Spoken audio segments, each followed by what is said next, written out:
Mahadev TNPSC channel சார்பாக எல்லாருக்கும் பெரிய வணக்கம். நம்ம எக்கனாமிக்ஸில் மானிட்டரி பாலிசி அப்படிங்கிற அந்த டாப்பிக்கில் 4th பார்ட் பார்த்துட்ருக்கோம். ஏற்கனவே நம்ம 3 பார்ட்டு போஸ்ட் பண்ணியிருக்கோம். ஸோ லாஸ்ட் பார்ட்டில் இந்த காஸ்ட் புஷ் இன்ஃப்ளேஷனுக்கும் டிமாண்ட் புல் இன்ஃப்ளேஷனுக்கும் என்ன டிஃப்ரென்ஸ்னு பார்த்தோம். ஸோ இதில் ரொம்ப முக்கியமான ஒரு விஷயம், என்ன தான் எவ்வளவோ ரீசன்ஸ் இருந்தாலும் இந்த இன்ஃப்ளேஷன் வர்றதுக்கு ரொம்ப ரொம்ப முக்கியமான ரீசன் பேங்க்ஸ் வந்துட்டு லோன் அதிகமாக கொடுக்கறதுனால. லோன் அதிகமாக ரொம்ப ஈஸியாக கொடுக்குறாங்க அப்படின்னா மணி சப்ளையை பயங்கரமாக இன்க்ரீஸ் பண்ணி விட்டுருவாங்க. மணி சப்ளை அதிகமாக இன்க்ரீஸ் ஆச்சுன்னா டிமாண்ட் இன்க்ரீஸ் ஆகும். ஸோ டிமாண்ட் இன்க்ரீஸ் ஆச்சுன்னா பொருட்களுடைய விலை ஏறும், அப்போ இன்ஃப்ளேஷன் வரும். அப்போ இந்த இன்ஃப்ளேஷனை கண்ட்ரோல் பண்ணணும் அப்படின்னா பேங்க் என்ன பண்ணக்கூடாதுன்னா லோன் கொடுக்கறத கம்மி பண்ணணும். சரி, ரொம்ப கம்மியாக எக்கனாமி வந்துட்டு ரொம்ப டல்லாக இருக்குது, பொருட்களுடைய விலையெல்லாம் குறைஞ்சி போச்சு, ப்ரொடக்ஷனே கிடையாது, எம்ப்ளாய்மெண்ட்டே இல்லை, அன்எம்ப்ளாய்மெண்ட் அதிகமாகிட்டே போகுது. அப்போ அது என்னென்னா டீஃப்ளேஷன். அப்போ நீங்கள் எக்கனாமி என்ன பண்ணணும், சூடேற்றி விடணும், ஏதாவது ஒன்று பண்ணி விடணும். அப்போ என்ன பண்ண முடியும், மணி சப்ளையை வந்துட்டு அதிகம் பண்ணணும். எப்படி அதிகம் பண்ணலாம், லோனை வந்துட்டு ஈஸியாக கொடுக்கணும், ஈஸியாக கொடுக்க வைக்கணும் பேங்க்கை.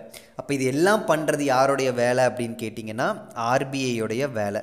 சரி, இப்போ என்ன நடக்குது, எப்படி வந்துட்டு பேங்க்கை வந்துட்டு கண்ட்ரோல் பண்ண முடியும், லோனே கொடுக்கக்கூடாது அப்படின்னு சொல்ல முடியாது. அப்போ எப்படி பேங்க் வந்துட்டு ரன் ஆகும்? ஓகே, ஸோ அப்படியும் சொல்ல முடியாது. அட் த சேம் டைம் நீங்கள் தாராளமாக கொடுத்துக்கோங்கன்னு சொல்ல முடியாது. ஸோ ஆர்பிஐ என்ன பண்ணியிருக்குன்னு கேட்டிங்கன்னா அவங்கக்கிட்ட கொஞ்சம் ஒரு இன்ஜெக்ஷன் மாதிரி ஞாபகம் வச்சுக்கோங்க. இந்த மானிட்டரி பாலிசி அப்படிங்கிறது எக்கனாமிக்கில் ஒரு பிரச்சனை, அதிகமாக டல்லாக போயிடுச்சு, டீஃப்ளேஷன் நடந்துருச்சு, இல்லை இன்ஃப்ளேஷன் நடந்துருச்சு, அது ஒரு எக்கனாமி வந்துட்டு ஒரு நோய்வாய்ப்பட்டுருச்சு. அதை வந்துட்டு சரி செய்யறதுக்கு ஆர்பிஐ வச்சுருக்கிற இன்ஜெக்ஷன்ஸ் தான் என்னென்னு கேட்டிங்கன்னா இப்போ நம்ம பார்க்க போகிறது சிஆர்ஆர், அடுத்து வந்துட்டு எஸ்எல்ஆர், அடுத்து பிஆர், அடுத்து ஆர்ஆர், அடுத்து ஆர்ஆர்ஆர், அடுத்து பார்த்திங்கன்னா எம்எஸ்எஃப், சிடிஆர், இந்த மாதிரி ஏகப்பட்டது இருக்குது. எல்லாமே ஒன்றுமே இல்லை, ரொம்ப ரொம்ப ரொம்ப சூப்பராக இருக்கும் படிக்கிறதுக்கு. நீங்கள் பார்த்து எதுவும் பயந்துடாதீங்க. எனக்கு ஏன் மானிட்டரி பாலிசி என்னோடய ஃபேவரேட்டான டாபிக்னு சொன்னேன் அப்படின்னா இதனால தான். அவ்வளோ அழகாக இருக்கும் இதை நம்ம படிக்கிறதுக்கு. ஸோ ஒரு சின்ன கான்செப்ட் புரிஞ்சுக்கோங்க. இப்போ இது வந்துட்டு ஒரு பேங்க்கு.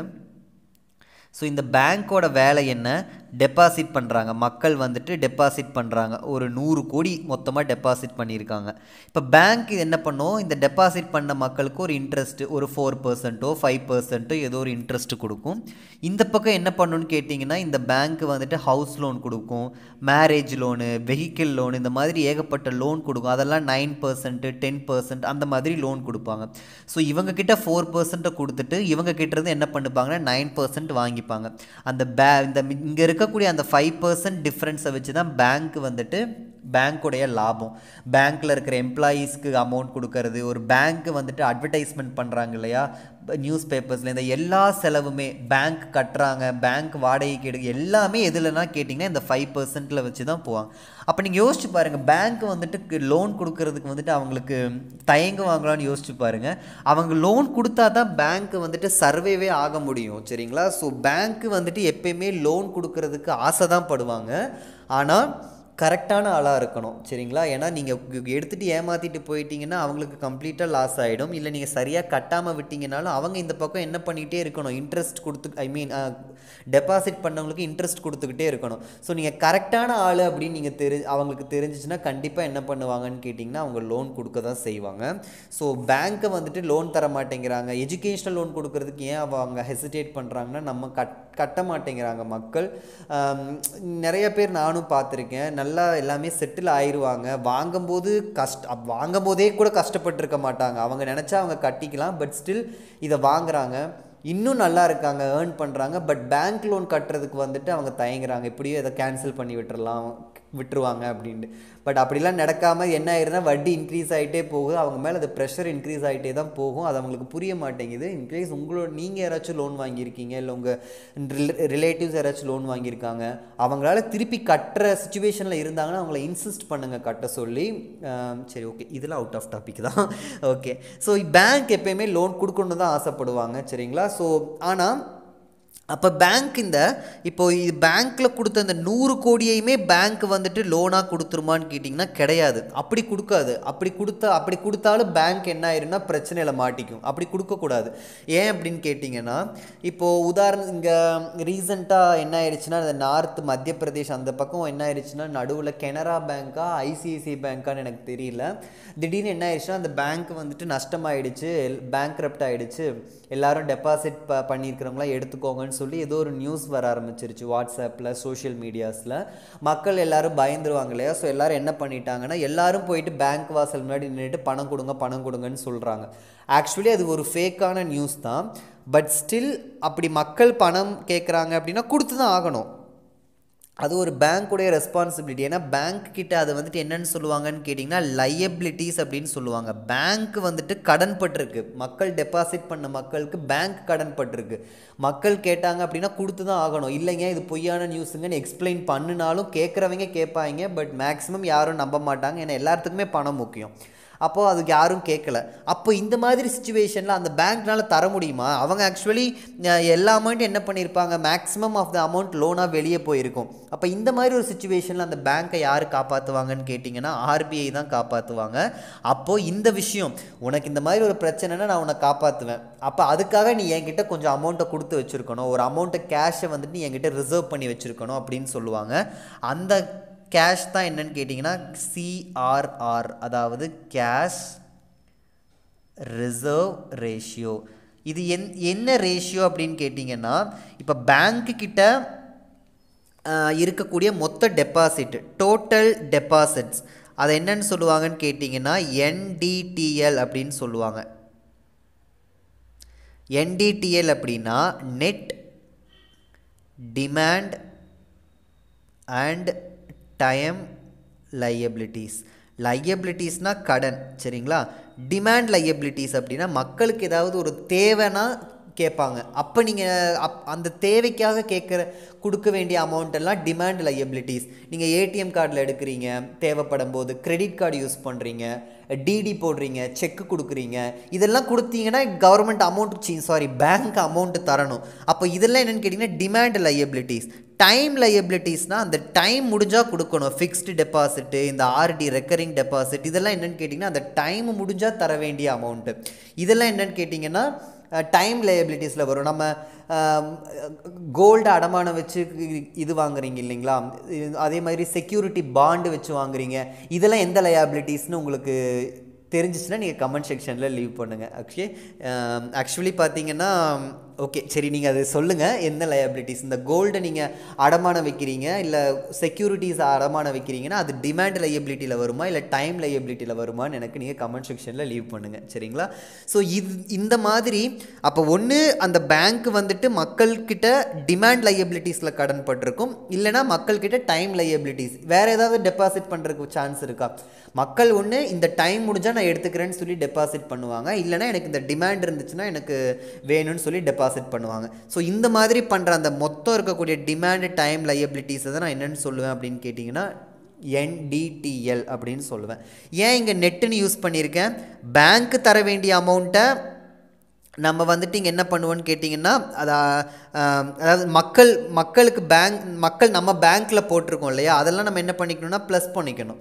இதே வந்துட்டு பேங்க் தர வேண்டியதையும் நம்ம என்ன பண்ணிக்கணும்னா இதில் இன்க்ளூட் பண்ணணும். நான் என்ன சொன்னேன், இந்த ப்ளஸ்ஸு மைனஸ் அப்படின்னு வர்றது அப்படின்னா நம்ம இங்கே என்ன பண்ணணும், நெட்டுங்கிற டேர்ம் யூஸ் பண்ணுவோம். ஸோ நெட் அப்படின்னா பேங்க்கில் வரக்கூடிய அந்த மொத்த டெபாசிட், பேங்க்குக்கு வர வேண்டிய பணம், பேங்க்கு தர வேண்டிய பணம். ஸோ இதை ப்ளஸ் பண்ணிக்கணும், அதை மைனஸ் பண்ணிக்கணும். இந்த ரெண்டுமே இருக்கிறதுனால தான் நம்ம இங்கே என்ன யூஸ் பண்ணுறோன்னு கேட்டிங்கன்னா நெட் அப்படின்னு யூஸ் பண்ணுறோம். நம்ம இந்த நேச்சர் ஆஃப் இந்தியன் எக்கானமி வரும்போதே சொன்னேன், நெட் அப்படிங்கிற வேர்டு வந்துச்சுனாலே ப்ளஸ்ஸு மைனஸ் நம்ம ரெண்டுமே யூஸ் பண்ணுவோம் அப்படின்னு நம்ம சொல்லியிருந்தேன். சரி ஓகே, இப்போது இந்த பேங்க்கு கிட்ட இருக்கக்கூடிய அந்த டோட்டல் டெபாசிட்டில் ஒரு சர்டைன் பர்சன்டேஜ் அதை என்ன பண்ணிக்கணும்னு கேட்டிங்கன்னா ஆர்பிஐ கிட்ட கொடுத்து வச்சுக்கணும். அப்போது ஒரு பேங்க்கு கிட்ட 100 கோடி இருந்துச்சுன்னா அந்த 100 கோடி அவங்க யூஸ் பண்ண முடியாது. இப்போ உதாரணத்துக்கு CRR வந்துட்டு ஒரு 3% வைக்கிறாங்க ஆர்பிஐ அப்படின்னா, இந்த 100 கோடியில் 3 கோடி யாருக்கிட்ட கொடுத்து வச்சுருக்கோன்னா ஆர்பிஐ கிட்ட கொடுக்கணும். ஏன்னா ஏதாவது ஒரு பிரச்சனை நடக்குது அப்படின்னா ஆர்பிஐ தான் என்ன பண்ணுவாங்க, ஹெல்ப் பண்ண வருவாங்க. ஸோ அந்த ஒரு விஷயத்துக்காக நீங்கள் வச்சுக்கோங்க. ஸோ இந்த இதுக்காக நம்ம ஆர்பிஐ கிட்ட கொடுத்து வச்சுருக்கிற பணம் தான் என்னென்னு கேட்டிங்கன்னா CRR. சரி, அப்போ மிச்சம் இருக்கிற அந்த 97 crore வந்துட்டு நான் கொடுத்துடலாமா அப்படின்னு கேட்டிங்கன்னா கிடையாது. அதில் ஒரு சர்டைன் அமௌண்ட்டை வந்துட்டு நம்ம என்ன பண்ணிக்கணும்னு கேட்டிங்கன்னா அந்த பேங்க்கை அவங்கக்கிட்டே வச்சுக்கணும். பேங்க் இட் செல்ஃப் அவங்களே வச்சுக்கணும். அதை என்ன பண்ணக்கூடாதுன்னு கேட்டிங்கன்னா அதையும் லோனாக கொடுக்கக்கூடாது. அதை நம்ம என்னென்னு சொல்லுவோன்னு கேட்டிங்கன்னா எஸ்எல்ஆர் அப்படின்னு சொல்லுவோம். எஸ்எல்ஆர் அப்படின்னா ஸ்டாட்யூட்டரி லிக்விடிட்டி ரேஷியோ. அதாவது இதை வந்துட்டு நீங்கள் என்ன அந்த கேஷ் ரிசர்வ் ரேஷியோ வந்துட்டு கேஷாக மட்டும்தான் நம்ம கொடுக்கணும் ஆர்பிஐ கிட்ட. வேறு நீங்கள் கோல்டோ இப்படியெல்லாம் தர முடியாது. பட் இது அந்த பேங்க்கே வச்சுக்கிறாங்க இல்லைங்களா, அந்த பேங்க்கே வச்சுக்கக்கூடிய அந்த அமௌண்ட்டு எய்தர் நீங்கள் கோல்டாக இருக்கலாம், இல்லை செக்யூரிட்டி பாண்டாக இருக்கலாம், சில சர்டிஃபைடு லிக்யூடிட்டி டாக்குமெண்ட்ஸ்னு அவங்க சொல்லியிருப்பாங்க. அதெல்லாம் நம்ம அந்த இதில் நம்ம ஃபார்மேட்டில் வச்சுக்கலாம். இது ஒரு 18% அந்த ரேஞ்சில் இருக்கும் யூஸ்வலாக. அப்போது அந்த 100 கோடியில் ஒரு 3 கோடி நீங்கள் என்ன யார்கிட்ட கொடுத்துடணும்னா ஆர்பிஐ கிட்ட கொடுத்துடணும். மிச்சம் ஒரு 18 கோடியை நீங்களே வச்சுக்கணும். ஸோ இந்த மாதிரி சில விஷயங்கள் இது போக தான் நீங்கள் என்ன பண்ணணும்னு கேட்டிங்கன்னா நீங்கள் லோன் கொடுக்க வேண்டியதாக இருக்கும். சரிங்களா? அப்போ இந்த 18 3 21 கோடி போக மிச்சம் இருக்கிற அந்த 79 crores நீங்கள் என்ன பண்ணிக்கலாம்னா வெளியே லோனாக கொடுத்துக்கலாம். சரிங்களா? ஸோ இப்போ இது உங்களுக்கு ஓரளவுக்கு புரியும்னு நினைக்கிறேன். சரி, இப்போ இதை வச்சு எப்படி ஆர்பிஐ வந்துட்டு இன்ஃப்ளேஷனை கண்ட்ரோல் பண்ணுவாங்கன்னு கேட்டிங்கன்னா அதுதான் இப்போ நம்ம பார்க்க போகிறோம். ஸோ ஃபஸ்ட்டு இங்கே இது பார்த்துக்கலாம்.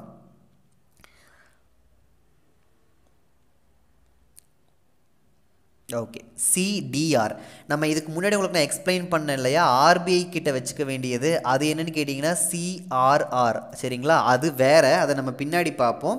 இது சிடிஆர் அப்படின்னா என்னன்னு கேட்டிங்கன்னா இது ஒரு ரேஷியோ, கரன்சி டெபாசிட் ரேஷியோ. எதுக்கும் இருக்கக்கூடிய ரேஷியோ அப்படின்னு கேட்டிங்கன்னா பப்ளிக் மக்கள் நம்ம கையில் நம்ம பணமாக வச்சுருப்போம் இல்லையா, அந்த அமௌண்ட்டை நியூமரேட்டர்லையும் அப்புறம் நம்ம மக்கள் டெபாசிட் பண்ணியிருப்பாங்க இல்லையா பேங்க்கில், அந்த அமௌண்ட்டுக்கும் இருக்கக்கூடிய ரேஷியோ தான் என்னென்னு கேட்டிங்கன்னா கரன்சி டெபாசிட் ரேஷியோ. சரிங்களா? புரியுதா என்ன சொல்கிறேன்ட்டு?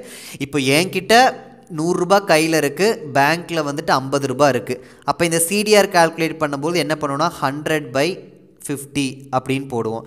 இதே என் ஃப்ரெண்டுக்கிட்ட வந்துட்டு கையில் 50 ரூபாய் வச்சுருக்காப்புல, பேங்க்கில் 100 ரூபாய் வச்சுருக்காருன்னா அவருடைய சிடிஆர்னால் அது வந்துட்டு 50/100. இந்த மாதிரி ஒட்டுமொத்த கண்ட்ரிக்கு நம்ம கால்குலேட் பண்ணும்பொழுது டோட்டலாக மக்கள் வச்சுருக்கக்கூடிய பணத்தை எதால் டிவைட் பண்ணணும்னா டோட்டலாக டெபாசிட் பேங்க்கில் டெபாசிட் பண்ணியிருக்கிற அமௌண்ட்னால டிவைட் பண்ணணும். இப்போ யோசிச்சு பாருங்கள், இன்ஃப்ளேஷன் வந்துருச்சு அப்படின்னா இந்த சிடிஆர் ரேஷியோவை நீங்கள் அதிகம் பண்ண பார்க்கணுமா இல்லை கம்மி பண்ண பார்க்கணுமா? ஜஸ்ட் யோசிச்சு பாருங்கள். இன்ஃப்ளேஷன் எதனால் வருதுன்னு பார்த்தோம். மணி சப்ளை வந்துட்டு மக்கள்கிட்ட அதிகமாச்சுன்னா டிமாண்டு அதிகமாகும். டிமாண்ட் அதிகமாச்சு அப்படின்னா இன்ஃப்ளேஷன் வரும், ப்ரைஸ் இன்க்ரீஸ் ஆகும். அப்போ இன்ஃப்ளேஷனை குறைக்கணும்னா டிமாண்டை குறைக்கணும் அப்படின்னா மணி சப்ளையை குறைக்கணும். அப்போ மக்கள்கிட்ட இருக்கக்கூடிய அந்த அமௌண்ட்டை குறைக்கணும். அதை என்ன பண்ணணும், பேங்க்கில் டெபாசிட் பண்ண வைக்கணும். ஸோ இந்த மேலே இருக்கிறத கம்மி பண்ணணும், கீழே இருக்கிறத அதிகம் பண்ணணும். அப்போ ஃபைனலாக உங்களுக்கு என்ன பண்ணணும், இன்ஃப்ளேஷன் வந்துருச்சு அப்படின்னா சிடிஆரை வந்துட்டு கம்மி பண்ண பார்க்கணும். நியூமரேட்டர் கம்மியாகுது, அப்போயே என்ன ஆகும், சிடிஆர் கம்மியாகும். இல்லை டினாமினேட்டரை இன்க்ரீஸ் பண்ணாலும் என்ன ஆகும், சிடிஆர் கம்மியாகும். ஸோ இதுதான் இப்படி தான் நீங்கள் யோசிக்கணும். சிடிஆர் அப்படின்னா சிடிஆர் வந்துட்டு இன்ஃப்ளேஷன் வரும்பொழுது கம்மி பண்ணணும். ஏன் கம்மி பண்ணணும், சிடிஆர் கம்மியாச்சு அப்படின்னா மணி சப்ளை கம்மியாகும். மணி சப்ளை கம்மியாச்சுன்னா டிமாண்டு கம்மியாகும். டிமாண்டு கம்மியாச்சு அப்படின்னா பொருட்களுடைய விலை கம்மியாகும். அப்போ இன்ஃப்ளேஷனை கண்ட்ரோல் பண்ணலாம். இதே டீஃப்ளேஷன், அதாவது மந்த நிலை, எக்கனாமி வந்துட்டு ரொம்ப மந்தமாக இருக்குது அப்படின்னா மணி சப்ளை என்ன பண்ணால் இன்க்ரீஸ் பண்ணணும். அப்போ மக்கள்கிட்ட இருக்கக்கூடிய அமௌண்ட்டை தான் நீங்கள் இன்க்ரீஸ் பண்ணணும், பேங்க்கில் வைக்கிற டெபாசிட்டை கம்மி பண்ண பார்க்கணும். அப்போது சிடிஆர் வந்துட்டு டீஃப்ளேஷனில் என்ன பண்ணணும்னு கேட்டிங்கன்னா இன்க்ரீஸ் பண்ண பார்க்கணும், இன்ஃப்ளேஷனில் என்ன பண்ணணும்னு கேட்டிங்கன்னா டிக்ரீஸ் பண்ண பார்க்கணும். ரொம்ப சிம்பிளான கான்செப்ட்டு.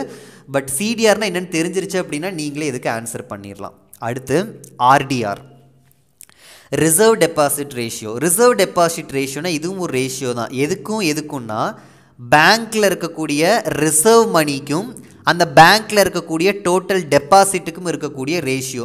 அது என்ன பேங்க்கில் வச்சுருக்கிற ரிசர்வ் மணினா என்னன்னு கேட்டிங்கன்னா reserve money is a part that cannot be given as loan. லோனாக கொடுக்க முடியாத அமௌண்ட்டெல்லாம் நம்ம என்னன்னு சொல்லுவோன்னு கேட்டிங்கன்னா ரிசர்வ் மணின்னு சொல்லுவோம். அப்போ பேங்க் எப்படி லோனாக தர முடியாது?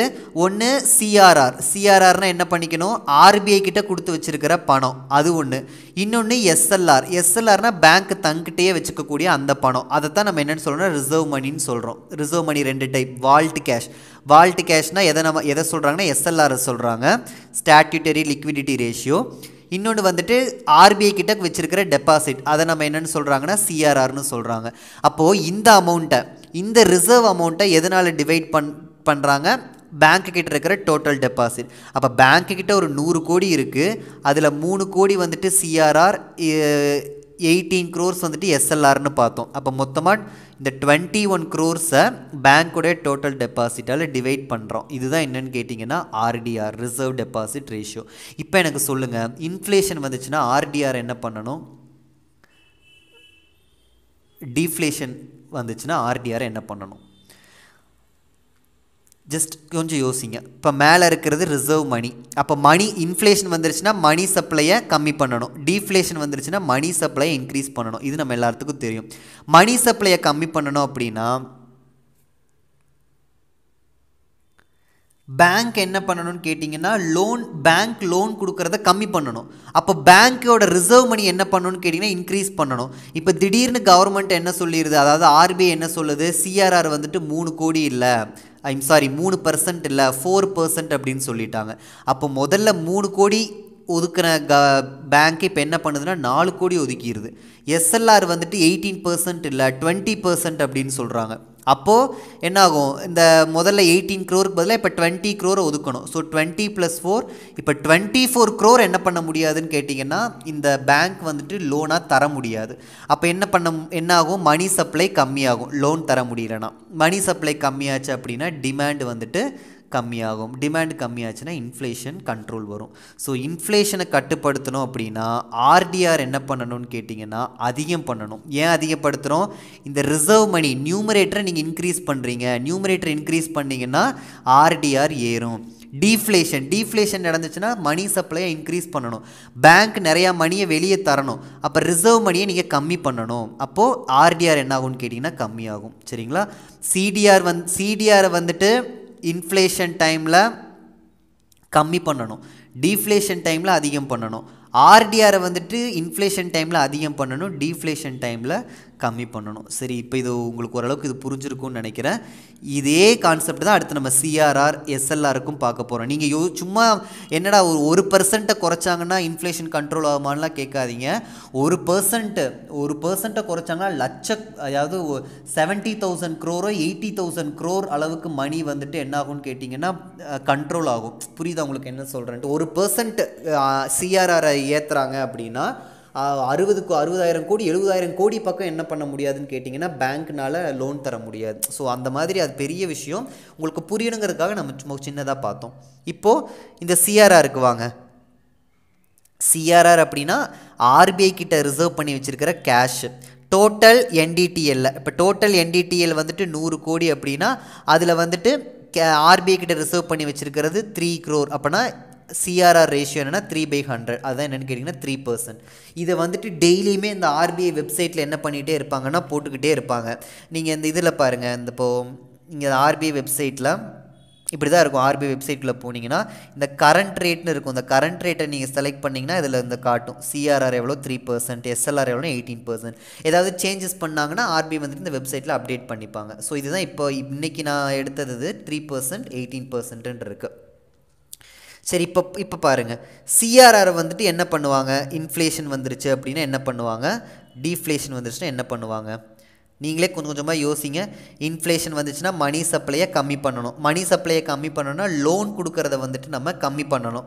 அப்போ மக்களுக்கிட்ட லோன் கொடுக்கறத கம்மி பண்ணணும்னா ஆர்பிஐ என்ன பண்ணும்? 3% இருக்கிற சிஆர்ஆரை 4% மாற்றும். என்கிட்ட இன்னொரு 1 கோடியை கொடு, நீ 4% ஆக்கிட்டால் இன்னொரு 1 கோடியை கொடு, அதை வெளியே லோனாக நீ கொடுக்கக்கூடாது அப்படின்னு சொல்லி என்ன பண்ணணும்னு கேட்டிங்கன்னா ஆர்பிஐ வாங்கி வைப்பாங்க. ஸோ இன்ஃப்ளேஷன் வருது அப்படின்னா சிஆர்ஆரை வந்துட்டு இன்க்ரீஸ் பண்ணுவாங்க. டீஃப்ளேஷன் வந்துருச்சு அப்படின்னா சிஆர்ஆரை கம்மி பண்ணுவாங்க. 3% 2% ஆக்கிட்டாங்க. அப்போ என்ன ஆகிருக்கும்? இப்போது 1 கோடி பேங்க்குக்கு கிடச்சிருக்கும். அந்த 1 கோடி என்ன பண்ணிடும்? டக்குன்னு பேங்க் வெளியே லோனாக கொடுக்கும். அப்போ என்ன ஆகும்னு கேட்டிங்கன்னா மணி சப்ளையை இன்க்ரீஸ் பண்ணும். ஸோ இதுதான் கான்செப்ட்.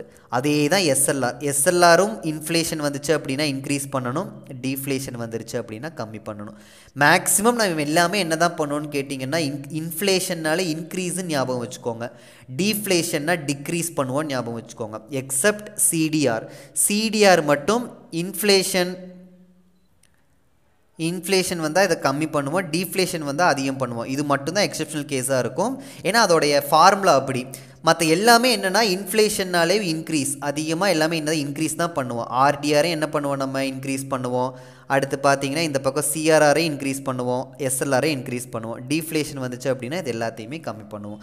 ஸோ இது ஒரு டைப்புங்க. இந்த மாதிரி என்ன பண்ணுவாங்கன்னு கேட்டிங்கன்னா reserve bank of India RBI என்ன பண்ணணும்னு கேட்டிங்கன்னா கேஷ் மணி சப்ளையை வந்துட்டு கண்ட்ரோல் பண்ணும். இது மட்டும்தானே கேட்டால் கிடையாது, இன்னும் நிறைய ரேஷியோஸ் இருக்குது. ஆர்பிஐ இன்ஜெக்ஷன், ஒரு மருந்து செட் ஆகலைன்னா இன்னொரு மருந்து, அந்த மாதிரி நிறையா விஷயம் பண்ணுவாங்க RBI. So repo rate, reverse repo rate, bank rate, MSF rate எல்லாமே ஒன்றும் இல்லைங்க. ரொம்ப சூப்பரான ஒரு கான்செப்ட். கடகடன் முடிஞ்சிடும். எல்லாமே கான்செப்ட் முடிஞ்சிருச்சுன்னா ஒரு விஷயத்தை ஞாபகம் வச்சுக்கோங்க, இது எல்லாத்தையும் என்ன பண்ணுவாங்கன்னு கேட்டிங்கன்னா இன்க்ரீஸ் தான் பண்ணுவாங்க. இன்ஃப்ளேஷன் வந்துருச்சுன்னா இது எல்லாத்தையும் என்ன தான் பண்ணுவாங்கன்னா டிக்ரீஸ் தான் பண்ணுவாங்க. ஆனால் அப்படி ஞாபகம் வச்சுக்கிட்டா வேஸ்ட்டு நீங்கள் படிக்கிறதேவும். ஸோ நான் சொல்கிறேன் என்னென்னன்ட்டு, அப்புறம் உங்களுக்கே புரியும் இது ஆக்சுவலி ஏன் இன்க்ரீஸ் பண்ணுறாங்க ஏன் டிக்ரீஸ் பண்ணுறாங்கன்ட்டு.